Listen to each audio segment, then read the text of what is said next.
Welcome to another episode of Africa2100 Podcast, where we demystify entrepreneurship. My name is Chinedu. I'll be filling in for Mr. Chudi today. I'm particularly excited about today's episode. I have three brilliant entrepreneurs. We're going to be talking about your entrepreneurship journey, some of the challenges that you faced, and what the different markets are across Africa. We have some people from Kenya, we've got someone from Ghana with us today, and you're all at different points in your entrepreneurship journey. So we've reached out to the community to get some of their pressing questions, and I'm going to be going through some of them today. So it's going to be a relaxed session. It's also going to be like a Q&A. So I would want us to start with a short introduction, starting with Mr. Roland, what it is you do as an entrepreneur. I am into manufacturing, FMCG, food and beverages. We focus on providing healthy foods from farm all the way to shelf. So we farm, we manufacture and distribute our foods. The focus for us is in healthy foods that are indigenous to us as Africans. I'm sure every African, when you travel or when you're in town, you always miss home. So our goal is to provide home to you wherever you are. And you deliver this worldwide, or you focus mainly in Ghana? Right now, focused in Ghana. We're starting to get into Nigeria and Burkina Faso. We've already trialed out in US and the UK. So by the year next year, we should be in those markets. Amazing. Mr. Michael. Yes. So my name is Michael Mengo. I'm the founder of Solel Energy. We're an energy transformation company, and our goal is really simple. We want to get people across the African continent using solar energy to cook and power their homes. Amazing. And the only lady with us, the lovely Cathy, can you introduce yourself, please? Hello, everyone. So, my name is Cathy Kariuki. I am an entrepreneurial coach for profit and non-profit businesses, especially the founders. So, I assist founders to develop their leadership capacity and, of course, increase their enterprise growth. Amazing. Thank you guys for joining the show today. So a lot of the questions that we've been getting from our community has been around funding. We know that some of the most difficult part of every entrepreneur's journey is the start. How do we get started? How do we raise money? Some people believe, getting the idea right is most important.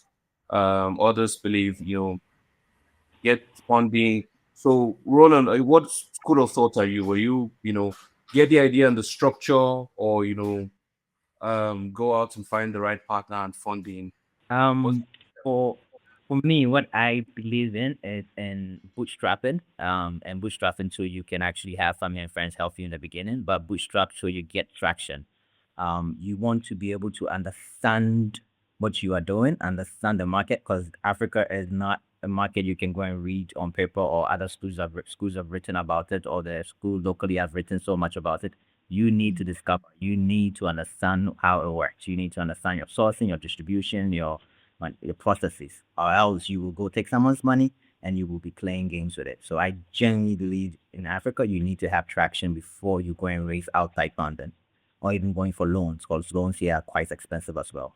So I want to take a step back before you go into, how best to fund your idea. How do you know that the idea you have is a good idea or is worth pursuing?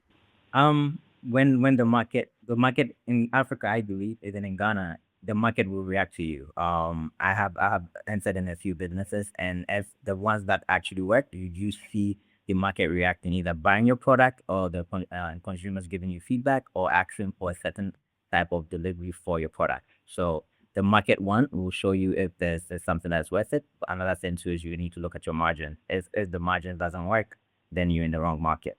So you need to understand that, hey, the test trials, the little of the product market fit, it's a very key aspect of it locally here.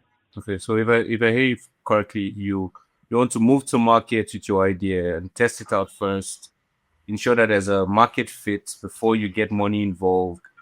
If there's no market fit, it's probably not a worthwhile venture. If you're solving for a problem that nobody asked you to solve, you'll probably waste your time. Yeah, especially local. So I want us to really drive this point of funding home, because a lot of people within the community are asking, as a young entrepreneur, how do we get funding for our ideas? Grants, loans, investments. What is the best strategy? So, Roland, let me start with you, and then we'll go around the table. Um, grants is always nice. But grants is not a business model. But grants is always good to support.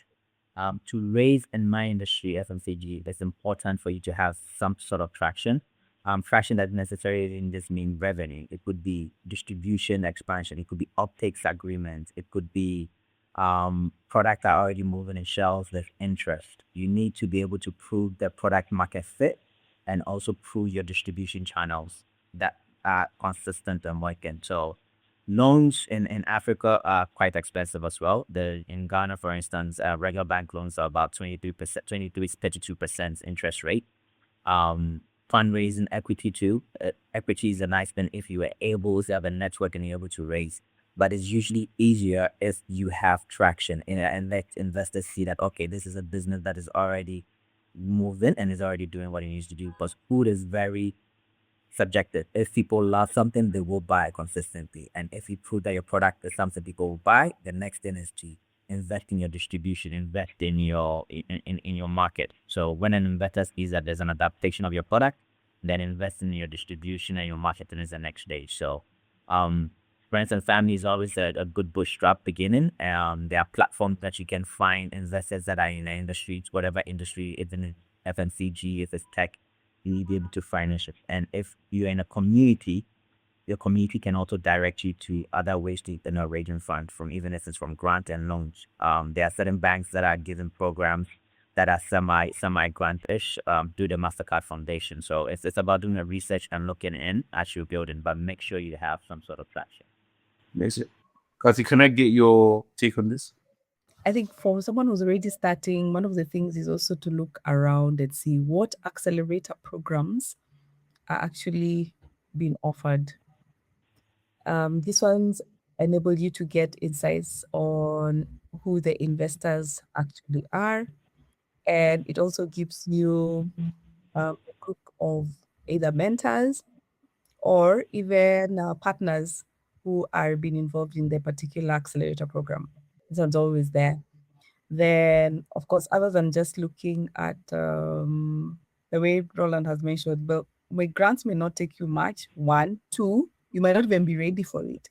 And I think 3, you need to also ask yourself, do you need the money right now? Because you find most of the times entrepreneurs, the first thing they put up, what is your problem? Oh, I don't have money. Then when you actually sit down and go through, well, your issue was not actually money. The issue was your system. The issue was your process. The issue was your people. So you find it's very different. And I think we keep on putting our money as what is going to help me succeed at first. And then it becomes, that's all I'm focusing on. That's all that I'm thinking. And I am scratching and knocking and doing so many other things. And then when you go back, you're asked, so what's your traction? And then you look so confused. What are you talking about? What are you asking me? Don't you believe in what I'm already telling you? Right. It doesn't work that way. So I think that's the other thing to look at. And I think the third thing is think through, if I was actually looking for money, what kind of money am I looking for? Am I looking for money that's going to be debt? Am I looking for money that's going to be equity? Do I know the worth of my business? Am I ready to share control of my business? Because the other thing is, you might have a brilliant idea and we tell you, know what, this thing is worth millions. Oh, perfect. Here, take it. Then you're shocked. You're looking around, you have nothing. You have no name. Then you're like, no, I'm a million. You're not a millionaire anymore. You sold your company. Why? Because you didn't even read through, you didn't even read through what it was worth. So you need to also know what is my idea worth? What is my product worth? But if I think of the traction that probably I've already done in the past 6 months, going forward, how much more might I earn? Okay. So accelerator program, build traction, make sure there's a market fit for your product. Michael, do you have anything to add to this? Yeah, most definitely. I'll always be the contrarian in such discussions because I'm a believer in blending funding or blended finance. When you're coming from the specific industry that I am from, which is innovation, we are building unicorn. And unfortunately, when you're building a unicorn, it's pretty expensive to do that. And most people would probably not want to give you the money upfront to build what you're building. So, with my journey specifically, I started with bootstrapping. I took on whatever gigs because I cook on the side. I took cooking gigs. I did work on my farm in order to put some money together to build a prototype, which, as I said earlier, exploded. And that's just part of the learning process when you're building an innovation. But for anyone who is in the innovation space, I highly encourage you to link me. I have one of our new cohort members in Africa 2100 reached out to me, and he's in the health space and he wanted to get into an accelerator. And fortunately, because I see them really often, I sent him one or two or three, and he was actually accepted, and he's on his way to get his innovation in healthcare funded. So I encourage you a lot, if you're out there watching, get on LinkedIn, join as many groups. Like, for example, I'm in the solar space. I'm a member of many climate change funds, so that whenever there's something new or something that could help build my business, I'm on there, I'm applying, I'm trying to get into those programs. But for anyone to a point where you have something to show, which will make you more attractive to an investor, and then you could move on to a venture capital firm or maybe even an angel investor to come in and help you with your business. Absolutely. I think so. Very brilliant points. I know in Nigeria, there are a lot of communities where you're around like-minded people. So in terms of funding or any problem that entrepreneurs face, I think what I would usually tell them is get into a community. Um, and you would find out that when you're around people that are trying to solve the same problem as you, there are a lot of ideas floating around. You want to be Yeah. one of the first to hear about opportunities. So you want to be in these communities. And two, you also want to put yourself out there. I noticed a trend, especially in the West, where people are building in public. I can tell you maybe 10 or 20 young entrepreneurs that are building things from AI agents to, the next big thing. And they're building it in public. But here in the global south, I see a lot of people trying to hoard their ideas until it's perfect. And, in the West, people are just, building in public.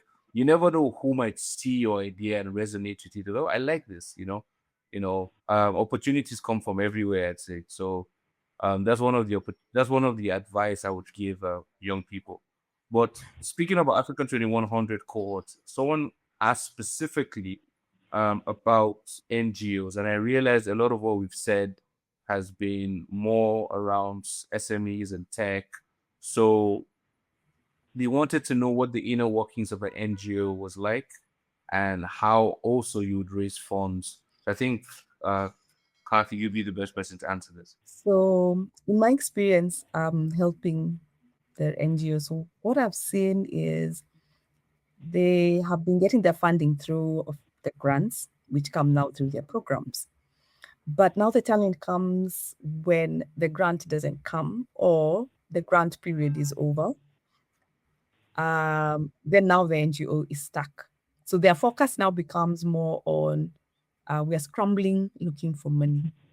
So I turn it around and ask them, why haven't you come up with some sustainable model of you earning revenue? And then they look shocked. They said, what do you mean? Yes, you can't keep on relying on grants all your life. You have the knowledge right now, isn't it? Yes. You have the direct stakeholders who you're actually serving. That is the community, isn't it? Yes. So why haven't you created a rapport such that now what you're offering can be subsidized at a particular price from these people? So if you think like that, you won't be all the time thinking through, oh, there's a particular grant coming. We need to quickly come up with a proposal, or we even change what we're even offering so that we can get the grant, forgetting Yeah. that you don't even have the resources to sustain this particular program beyond when the grant comes. Then what happens? Every time we look at your website, you've now changed. You've moved from education, you're now doing sexual health. You've moved from sexual health, you've now gone to water and sanitation. You've moved from water and sanitation, you're back again to girl education. So you find yourself, you're Yeah. always distorted, there's no clarity, and there's confusion on your vision. So for NGOs, that is very important. And that is what Africa needs to now realize. We have the resources ourselves here. So before we carry on the conversation, I'll take a moment to tell you about something that we've been working on. At Africa 2100, we train entrepreneurs to take on some of Africa's biggest challenges that we experience today and we anticipate for the future. But we cannot do it alone. So we're looking for mentors and well-wishers who resonate with this message to go on this journey with us. We've created the Africa 2100 Patreon Club to gather a list of people who want to support us on this journey, to help take out time to train entrepreneurs, to support them with funding. If this sounds like something that you want to do, but have been held back by a lack of structure or trust, this will be a good time or a good place to start. Join the community, and every dollar or every time that you spend would impact real communities on the ground. Back to the conversation. I think some Moses say that you have to become the version of yourself that knows enough about what you're doing to be confident. It's not about shouting affirmations in the mirror. The more you know about your business, naturally you become confident. Right? Well, in your entrepreneurship journey, there's still going to be challenges that you face, right? So one of the challenges that a lot of people seem to face is, again, centered around funding. So I've got a question here where someone is asking, have you ever run out of money while building your business? And how did you overcome that without the support of friends and family? Michael, let me hear what you think about this question. Yeah, this is something that hits very close to home because when I started this entrepreneurial journey, it wasn't at the time when life was easy. Things were really going pretty horribly. But what got me through is the fact that right now we're connected all over the world. We're in the information age. And trust me, there's so many multiple resources that you can find online. I found networking with a lot of these organizations in the industry that I'm in has allowed me to find fun. One of the key things I have done that has really helped me move forward. So what I hear you saying, and correct me if I'm wrong, is understand what you're good at and understand what you're not good at and find people who are good at those things. You're absolutely correct. Because one thing that I have learned over this short time that I've been doing this is that you need to know more than. So, if you're a beverage person like what Roland is doing, you need to know how to source beverage. You need to know everything about that industry in order to thrive and survive in it. So, information is key. Research, information, get to know what you're doing intimately so that when you get to a point when you're looking for funding, when you need to stand in front of investors, you need to know more than they do. That's how you gain their confidence, and that's how you get what you need to grow your business. Absolutely. So, as a leader of an organization, you're going to have to make a lot of tough decisions, right? So, Roland, walk me through some of the tough decisions that you had to make being in a position as a CEO, as a founder. What are some of these um, decisions that you had to grapple with, whether they were the right decision or the wrong decision, or walk me through that? Um, a lot. A few I can think of is reducing team, scaling down to when we needed cash, scaling down and identifying where we needed to be more efficient and letting some people go. Some could be when we were raising funds in the early days, when we were putting funds together, a question about cedi versus dollar, learning and understanding how to, okay, it's $6, it's more dollar now, but then the weakness of the guarantee. But for us, and that's especially me, understanding that my decision affects everybody involved. So scaling down is looking at, if we don't let this person go, the entire company can die in 3 months. But if we let these people go, we can survive for the next 6 months. It's looking at it holistically and making a choice that could save the whole entire organization and eventually be able to bring the people you let go of back in. So the choices are sometimes very tough. You have to take your personal life and personal aspect of it and look at it holistically, because people who work with us believing in us to be able to make sure we make the right decision for the entire organization in terms of, look, if we don't make it, it means they are losing their jobs, they are losing their sources of income. So for leading an organization, you have to always be able to look at it holistically, take yourself out and make the choice that is good for the organization, even if it includes you taking a pay cut. You need to make that choice. Is there any decision in particular that stands out above the rest that was a particularly difficult decision to make? One could scaling down the team. Had a few people on the team at a point where everything was just flowing. It means there was less demand on myself or my partner. But then when we were, an example, locally, payments from retailers take between 45 to 60 days or beyond. So in order to survive, we needed to look, okay, we need to scale down because payments are not coming in as fast as possible. We can not have to able to pay the entire thing. So making choices and saying, look, I'm going to double down, wear extra more hats, including my partner, for us to be able to survive and lean on a leaner team was a difficult one. It means the growth in which we were expecting to make was going to slow down, but it also meant the organization is going to be able to survive to have a battle another day. So that decision, I truly believe it was tough, but I truly believe is what got us to be able to be sustainable and be able to grow the way we have been able to.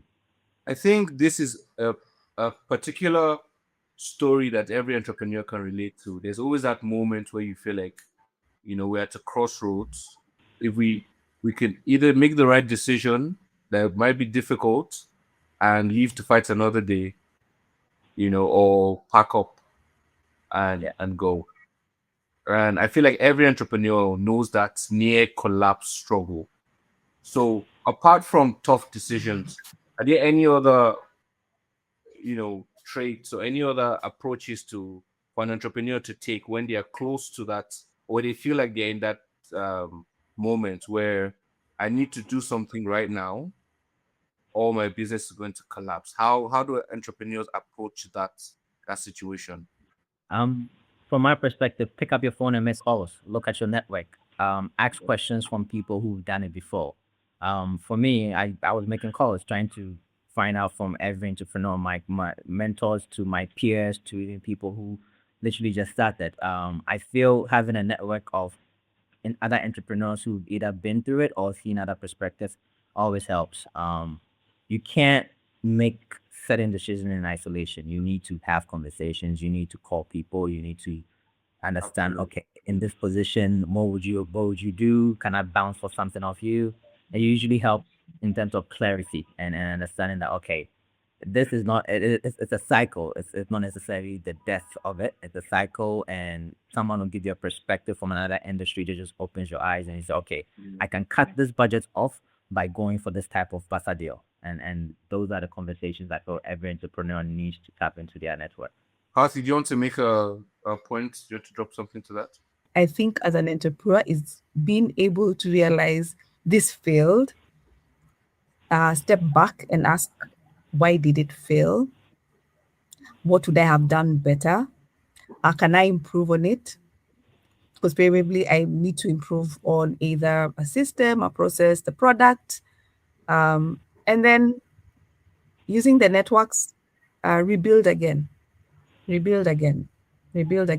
think for us in Africa, we sort of don't embrace the failure. We look at you like, you see, we told you, don't start that thing. We told you, you don't even have the money. You didn't even have the people. And then, that builds up in you and you just give up. So we need to also embrace that failure is our first attempt in learning. That's the fail, the acronym for fail. So I'm going down, but let me go down knowing where I'm going down. I can speak proudly, next time. So as an entrepreneur, how do you identify that exact moment to pull the plug, right? Because you build something, you put in so much effort, and then you have to decide whether do I stop here and put, and again deal with the consequences of failure. Do I try to rally around, put some more money in? Because I've been faced with this exact issue. I was growing a chain of salons, and we focus mainly on male salons, but we tried our hands at female salons. believing that we could. How hard could it be, right? And Yeah. spent a lot of money. We put in millions of naira into it. We marketed. I tried everything, but it wasn't growing. It wasn't doing well. And I had to sit down with myself and realize maybe I'm not just cut out for this. I'm clearly not communicating um, as well in these areas that I do in other areas. There's a disconnect between me and my community or my customers. So for me, it was an easy decision. Cut my losses, move forward. Well, how does an entrepreneur who is standing close to his business and he's putting so much effort, he believes this is it? How do you know that point to pull the plug? Michael, do you want to take this one or Kathy? I'll say one sentence, then he starts. We'll need to think through persistence. You're being persistent or you're being stubborn. Over to you, Michael. This is a very tricky position to be in because I've been there before. Initially, Right. when I started my business, I thought and focused on biogas systems, but it's only after speaking to my potential customers and then telling me, I don't want to start dealing with trash. I don't want to touch my trash bag and dump it in there. That's when I realized maybe I need to find another solution. Sometimes pivoting is necessary and very important, but sometimes it does take just a little bit of an adjustment or change in terms of how you run your business. That could be the difference. What helps you decide that is looking at the facts and the figures. And I'm just grateful for one point, being part of the Africa 2100 family. We have lots of experts, lots of people I could call on and ask these very pertinent questions and get an actual great feedback or solution to the problem. And many times the solution is really simple. It's just that because when you're in the weeds, you don't seem to see it. But when someone else says it to you, that's when it becomes a little bit more clearer. I love that response because of the word that you use, pivot. Sometimes, what I would say to entrepreneurs is a good idea to pivot might be a bad idea to quit. And you see some of the biggest brands like Nokia. I might be wrong, but I think Nokia started as a fragrance or a soap company. How they started at that and became a uh, electronics company. And you see this trend a lot with a lot of the biggest brands where they try something, it doesn't work. They keep what works. They keep the name. They take all the lessons. They open the black box from their crash, and then they reposition their business into a completely different industry. So this is what I like to tell entrepreneurs. Um, but this takes a lot of time. It takes a lot of effort. And one of the questions that we've gotten for the community is how to balance your social life and being an entrepreneur. A lot of times, entrepreneurs are very obsessive people. Roland, I can see you there to answer this question, right? Entrepreneurs are very obsessive people, and a lot of other parts of our lives could suffer because of this. So, how do you create that balance? To be honest with you, it doesn't exist. Balance in for me, it's hard to come by. Like if you really in it in terms of entrepreneur, your phone can go off anytime. There's always a problem you're solving, even if you are home. There's something at the back of your mind that you're solving for the next day. It is a sacrifice, but sometimes for me, my family is the ones that are always they take time off, being pulled to go out, being pulled. Family does help for balance, but honestly, until you have proper systems and structures in place, you might have to sacrifice for a bit. That's that for me. It's a sacrifice that it's going to cost you. Entrepreneurship, there's a cost to it, and one of them is life balance. Something gotta get. A very painful reminder. And actually, for me, it's to be very, very deliberate about it. I think I quickly suffer from burnout. And I was actually suffering the past 2 weeks. I was literally suffering because I didn't take time out for myself. And your mental wellness is actually needed so that you not only stay sharp, but you stay focused and still deliberate in whatever you want to deliver. So it is difficult, but you literally have to tell yourself you are doing it. So you have to create time for yourself, literally for yourself. Whether it's a 30-minute walk, and it's a 30-minute walk, not the 30-minute where you're still calling and you're deciding, oh, I didn't speak to Michael. Oh, I need to speak to the call. No, it's that 30 minutes and you're away. Then I think you also need to incorporate things that make help you relax in a way in part of your routine. So you sort of factor them into your day. Because remember, as an entrepreneur, you're not having a work week, so to speak. If you don't, yeah, because if you don't take care, you'll find yourself you have worked the whole day, the whole weekend. Yeah. So you have to literally tell yourself, my 6 to 7 is my gym time. My 1 to 2, when everybody else is actually going for lunch, is my me time. I'm sitting down with a notebook with my coffee, just jotting out or thinking out aloud by myself. You made some important points. It's very hard to strike a balance. But the most important thing for an entrepreneur, if you do desire a work-life balance, would be to create systems and structures. That's the only way that your organization can run without you or with, Yeah. Well, what would you say are the most important systems to put in place at the beginning, and even as your organization or your business grows? What are some of the most important systems to put in place? Michael, do you want to take this one? Yes, I do. One of the things that has actually helped me a lot is having a team. When you're starting your entrepreneurial journey, it's normally starting as one person. But you need to, what I quickly realized on a personal level is that I needed to find people who could complement or supplement where I could probably not be able to reach. So, in terms of like finance is not one of my sources. I was fortunate enough to have someone close to me, a neighbor, a friend, who agreed to come on this journey to build what we're building. And he has a background in finance. That's what he's done. He's worked in the microfinance institutions for 10 years. He's done all that. So having key people, even Kathy coming on board and actually offering to help and her advice. So having someone who can see your blind spots is a very critical and key component in making sure, because where you probably wouldn't be able to, or where you couldn't divide your time enough, having someone on board just helps lighten the load. It gives you more of that balance that we just talked about. When you have more people on board, people to carry the weight with you, it just becomes a lot easier to implement. Even getting decisions done is a little bit easier when you have people who are all working towards one common goal. So you listen to all of this and you're an aspiring entrepreneur asking yourself, where do I get started? I want to tell you about the Arise app. The Arise by Africa 2100 is an application that brings together all the resources that you need to get started.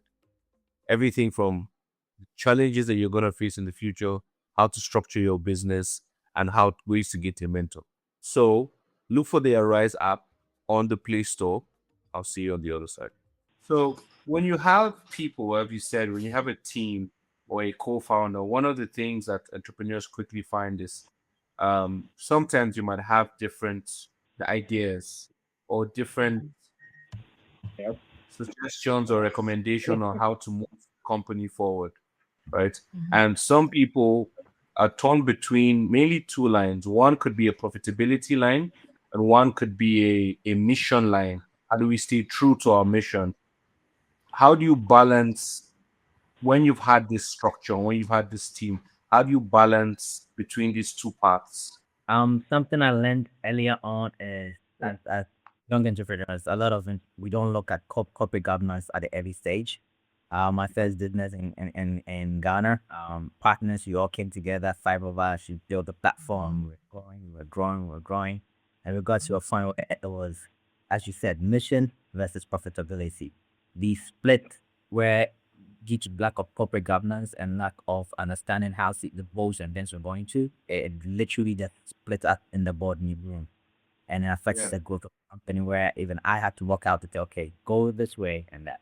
So Second round, corporate governance was the very first thing we had to look at. And I believe if you take the time and we get advice or get a lawyer to really help you structure a corporate governance, when you get to a point where you need to make tough decisions, where partners need to make a decision, the governance of the company will take the lead on that, not the individual. So, what are the actual strategies? Do you vote on it in those kind of situations? Yeah, vote on it, and then also with us, you also brought a chairman that is not necessarily a shareholder, but someone who has experience over the years, and board of advisories who also have experiences to help in sense of direction, who worked 50, 30, 40 years in the industry. So bringing other third parties with experiences within your board would always help you in terms of making some hard choices. So, a follow-up question: with your corporate governance and with your setting up a company, would you say that entrepreneurs should structure the company in a way where they have higher voting shares, where there should be a clear decision maker, or is it again votes, amongst the board for the best ideas to win? For me personally, I think it depends on if it's if you're coming in as an individual or you have partners. Right. There's a risk to all of it. In Africa, there's the one-man businesses that is always having a challenge, and then if you have a board that can outvote you too, there's a risk of you being fired from your own business. So Right. it's tossing the coin and looking at the overall goal. Is it the overall mission of the goal of the business to make that decision, or if you want to say, look, I want to keep control as much as possible, in which I need all the voting rights at least 61%. That is also an opportunity cost. You just need to look at where you want to carry the most. So that I usually say, look at the partners you have and make that decision from scratch. Yeah, I wanted to add something on to what Roland just Please mentioned. go. Yes, It please is go something ahead. I've said to Cathy before. Right. This is for entrepreneurs out there. When you're choosing your team, there's a famous entrepreneur, I think it was Warren Buffett who said it. If I can't invite you to my house for dinner, I'll probably not hire you to work in my company. Because if I can't be around you or enjoy your company, there's no reason why I would want you in my office every single day. So for me, I'm fortunate enough that I found people who I actually like. And that just Right. makes even when you come to ahead when you're making decisions, it's a lot easier to go past that when you like the person. Where's the place of the competence in that? Like, would you put likability over competence?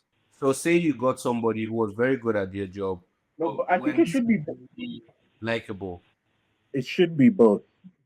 It should be both because it's not just enough to be likable and it's not just enough to be, competent. You need to have a balance of the two.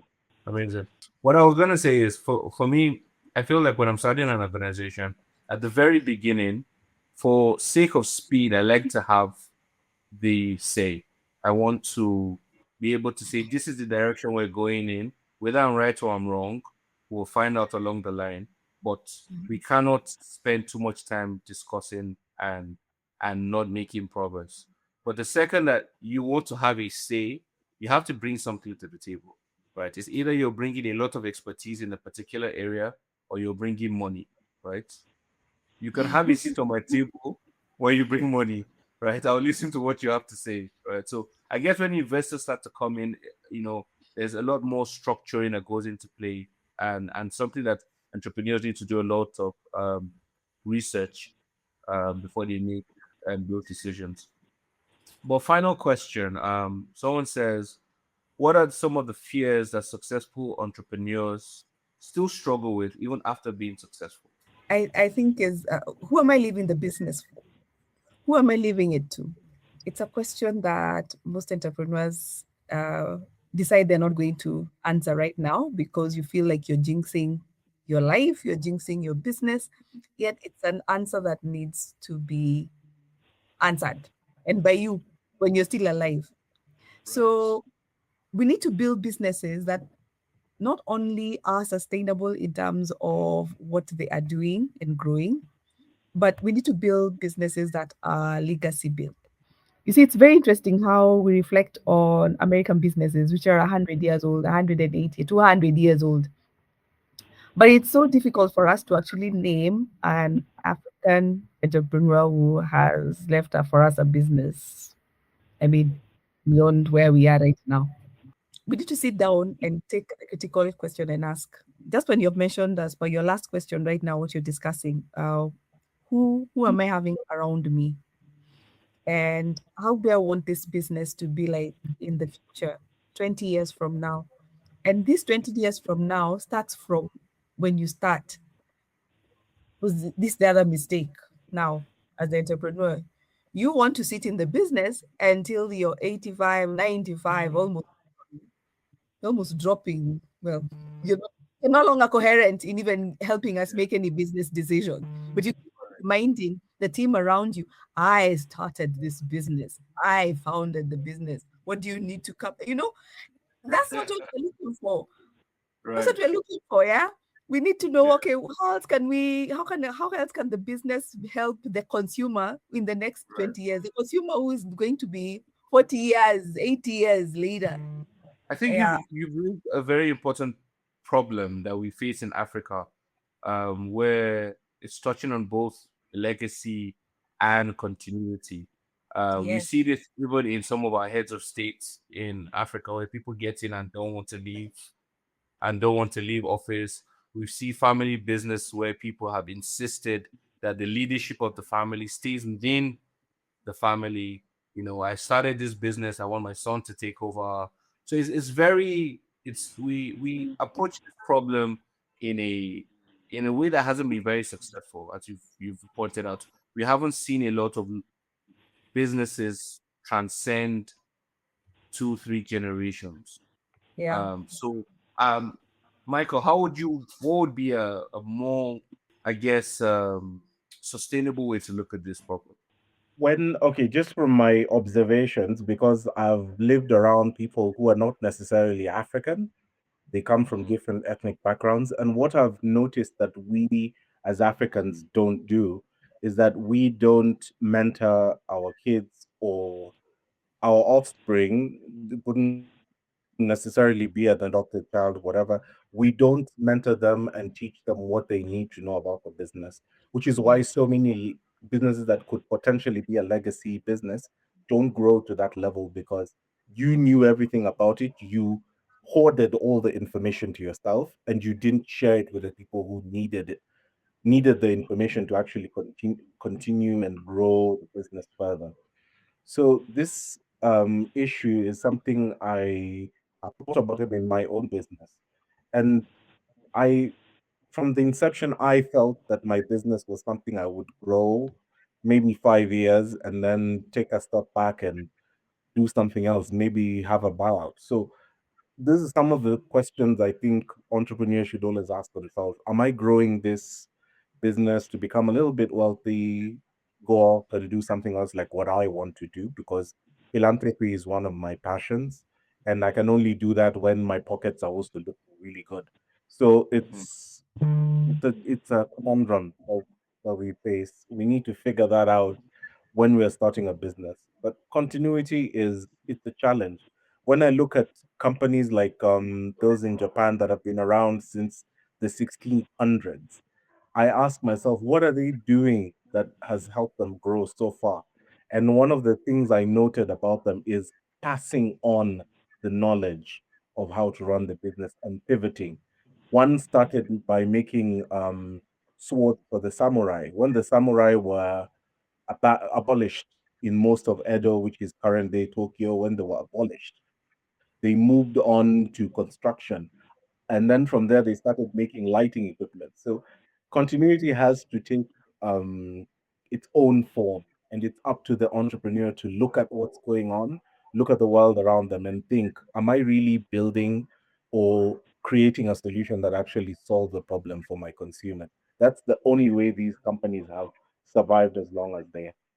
Roland, so would you say that continuity, just to carry on for what Michael has said, would you say continuity and legacy has to be within a family, or does it matter, what shape or form it takes? I don't believe it has to be a family because not every you can have kids who don't want to do it. You can have kids who are not capable of doing it. what isn't for me is important is having a team that you are investing in and training and give empowering from the beginning. An example, like our department divisions, we made sure that they can hire, make the decision to hire and build their teams. You ask us, even though we sit in the interview by the day hiring. It's important for them to understand that the decisions they have to be able to make independent decisions that doesn't have to always come through us. Because if for me the goal is to turn department into division. So if I'm looking at it from day one that this department is supposed to become a division, then I need to find my leader for the department. That person is the general. I am just coaching them to get to the point where they can take this and run with it. So for me, it's more about finding the skill set. And if you identify as an offspring that has the skill set, you immediately need to bring that offspring in. They have to start from scratch and groom them to be able to do the work. In this side of the world, the reason why we are where we are is also because of nepotism that is not valued nepotism. There is valued nepotism, and then there's the nepotism that we have. So we just need to make sure we are even if it's a child, it is the right child, not your favorite child, but the right child. Yeah, yeah. So all of the questions that we've asked today have come from the Africa 2100 community. Africa 2100 is dedicated to building young entrepreneurs. So I want all of you to give a final word to these entrepreneurs. And I want it to be in line with what would you say to them, if you had the opportunity to say one thing to a younger you, or just before you started your entrepreneurship journey, what would that one thing be, or what that one advice be to our viewers watching? For me, what I'll say is entrepreneurship is a very long journey. You should understand that you are forever a student if you choose to be an entrepreneur, because it is a consistent learning experience. There's always new information coming, there's new technology coming. And also, if you're coming into Africa, you should understand currency, the fluctuations of currency. 'Cause you can't take dollar or pounds to come and think you can pay back dollar or pound within the same period. Absolutely. So those two things, long term and you're students forever, and currency is not necessarily as simple. Think of the journey as one of possibilities. You started here, it might not possibly go in a straight line, definitely might take you on a roundabout, and sometimes it ends up being like a jigsaw puzzle. But at the end of the day, you are going to get there. Don't forget why you've been placed on earth, and think of it as fulfilling your being. Amazing. Thank you for that, Michael. Great. So I just wanted to tell anyone who's watching out there, who's listening to us, entrepreneurship is not, well, it's not running through a field of daisies. It's really hard work. And if you're not mentally prepared, and when I say mentally prepared, I'm talking about having that positive mindset. Because when I started this journey, you started, again, going back to what I said earlier, you started on your own. It's you versus the world. So you just have to find that strength within yourself to keep yourself pushing. And it does not hurt to have a few people in your corner. This is why I insist heavily whenever I meet anyone who's trying to start a business or trying to get into entrepreneurship. You need a mentor. You need someone who's already been through it, someone who has literally weathered all the storms, been thrown left, right, and center before figuring out what they needed to do. You need to have a mentor. You need to have someone who you can always run to give you that little bit of a boost. Because trust me, if I did not have a mentor, we would not be sitting right here having this conversation. I would have thrown in the towel really long ago when my prototype exploded in the warehouse when I was building it. So having someone who can actually listen to you and just give you that shoulder to lean on, it really helps a whole lot in getting you into that last mile of fulfilling what you want to do as an entrepreneur. So that's the one thing I'd tell anyone out there. Get yourself a mentor really quickly and have someone who's going to support you. Brilliant. Thank you very much. Thank you guys for taking out time from your very busy schedule to talk to us. Africa2100 is constantly looking for new ways to inspire young entrepreneurs and providing them with tools and the right mentorship. So to everyone listening, please interact with Africa2100, join the community, check out our website, check out our applications. All of that would be listed in this podcast. Thank you very much and have an amazing rest of your day.